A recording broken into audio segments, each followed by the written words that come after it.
Hi guys, তো সকাল সকাল উঠে পড়েছি। তার সাথে দেখতেই পাচ্ছ সামনে এক কাপ গরম কফি নিয়ে বসে পড়েছি। তো কফিটা খাবো আর তার সাথে রান্নার জোগাড়ও করব। আজকে দেখি কি রান্না করা যায়। তো দেখতে পাচ্ছ সামনে চালটা ভালো করে আমি ধুয়ে নিয়েছি। আসলে চালটা যতক্ষণ ফুটবে ততক্ষণ আমার রান্নার জোগাড় জানতিও হয়ে যাবে, আনাজগুলো ধোয়াও হয়ে যাবে, ও মাছ বা মাংস কিছুই থাকলে ওইটাও ধোয়া হয়ে যাবে। তো চালটা যতক্ষণে ফুটবে আমার সব কিছু অলমোস্ট কমপ্লিট হয়ে যাবে। চালটা ভালো করে ধুয়ে নিয়েছি আর জলও গরম বসিয়ে দিয়েছি হাঁড়িতে ভাতের জন্যে। তো চালটা এবার ঢেলে দেবো হাঁড়ির মধ্যে, আর তারপরে আমি সব জোগাড় জান্তি করতেও লেগে যাব।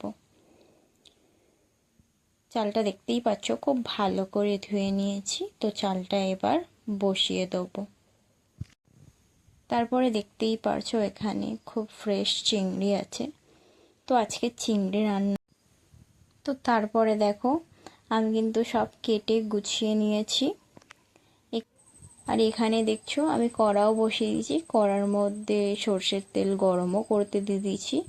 তার মধ্যে সর্ষের তেলটা একটু গরম হলে আলুগুলো দিয়ে দিলাম, দিয়ে একটু নুন দিলাম, একটু হলুদ দেবো, দিয়ে ভালো করে লাল লাল করে আলুগুলোকে ভাজবো। তো চলো দেখতে থাকো।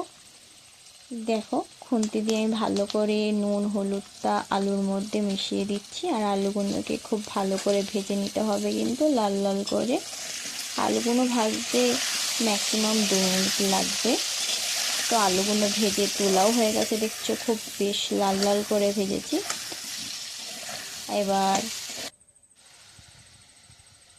চিংড়ি মাছগুলোও আমি কড়াই দিয়ে দিয়েছি নুন হলুদ দিয়ে এটা ভালো করে ভেজে নেবো।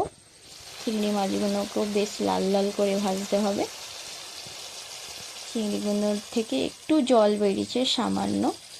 তো চিংড়িগুলো একটু ভাজা হয়ে যাক, দিয়ে ওটা নামিয়ে নেব। দেখতে পাচ্ছ।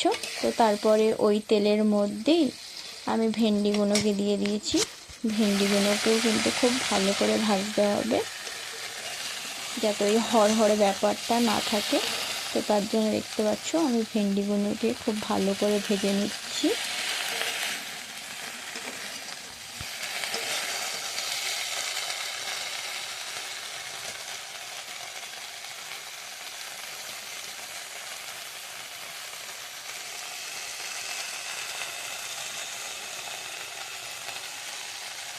তো ভেন্ডিগুলো যখন একটু হড়হড়ে ব্যাপারটা কমে আসবে তখন তার মধ্যে একটু নুন দিলাম আর একটু হলুদও দেবো, দিয়ে ওটা ভালো করে ভেজে নেব।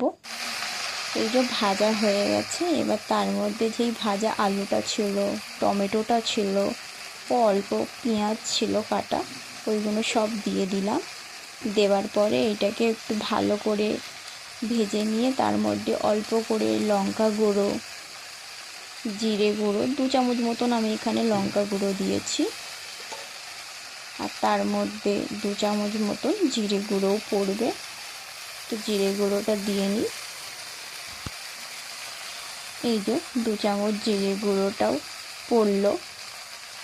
এবার এটাকে একটু ভালো করে নাড়াতে হবে। এখানে 2 চামচ মতন না, 2 চামচ আর একটু হাফ চামচ দিয়ে এটাকে ভালো করে নাড়াতে হবে, যাতে মশলাগুলো সবজির গায়ে ভালো করে লেগে যায়। দিয়ে বেশি কষানো কিন্তু হবে না, তাহলে মশলাগুলো পুড়ে গেলে তরকারির টেস্ট হবে না। তো তারপরে এটাকে ভালো করে একটু নেড়ে ছেড়ে হালকা মতন জল দিয়ে দেবো, কারণ আমার সব কিছু কিন্তু আগে থেকেই ভাজা ছিল। তো অল্প করে জল দিয়ে দিয়েছি, যাতে মশলাটা না পুড়ে যায়। দিয়ে আর একটু ভালো করে একটু ঝাঁকানাকা করে নাড়িয়ে নিতে হবে। আর এই যে চিংড়ি মাছগুলো ভাজা আছে, চিংড়ি মাছগুলো তরকারির মধ্যে এবার আমি দিয়ে দেবো। এই যে তরকারির মধ্যে আমি দিয়ে দিচ্ছি এবার, দিয়ে অল্প করে জল দেবো, কারণ আমার সব কিছু আগেই বললাম আমার সব কিছু কিন্তু ভাজা ছিল। এই যে জল দিয়ে দিলাম পরিমাণ মতন।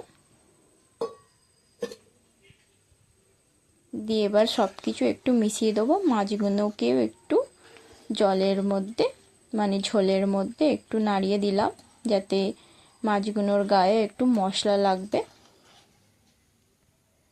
এবার ঢাকা দিয়ে দেবো। এই যে তারপরে আমার তরকারি কিন্তু হয়ে এসছে। আমি একটা আলুও দেখাচ্ছি যে কত সুন্দরভাবে সব কিছু গলে গেছে। এই যে আলুটা দেখুন কি সুন্দরভাবে গলে গেছে, তার মানে আমাদের তরকারি এই যে অলমোস্ট হয়েছে। এবার এর মধ্যে একটু গরম মশলা ছড়িয়ে দিলেই সব রেডি।